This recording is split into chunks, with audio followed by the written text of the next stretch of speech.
আমরা চলে গিয়েছিলাম ভিআইপি একটা চায়ের দোকানে, টি ক্যাফেতে। সেখানে গিয়ে ওই দোকানে স্পেশাল মালাই চা খেলাম। আমাদের বাড়ি থেকে প্রায় 70 কিলোমিটার দূরে।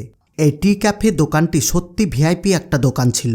দোকানের যেদিকেই তাকাচ্ছি সুন্দর সুন্দর দৃশ্য, সাথে দেখছি আমাদের সবার প্রিয় দিলখুশও আছে। আমাদেরকে যে ভাঁড়টাতে চা দেওয়া হবে সে ভাঁড়টা সত্যি দারুণ নকশা করা ছিল। এগুলো কিন্তু মাটির ভাঁড়। এবার ভাঁড়ের মধ্যে তাদের স্পেশাল মালাই চা ঢেলে দিল। চা যখন ভাঁড়ের মধ্যে ঢালছিল তখন অসাধারণ একটা সেন্ট বেরোচ্ছিল। তারপর চায়ের মধ্যে ওপর থেকে তাদের স্পেশাল মশলা এবং সাথে কেশর ঢেলে দিল। এই চায়ের উপরে কেশর ঢেলে দেওয়ার পর তো চায়ের গন্ধটাই চেঞ্জ হয়ে গেল। এবার মনে হচ্ছে এটা মালাই চা।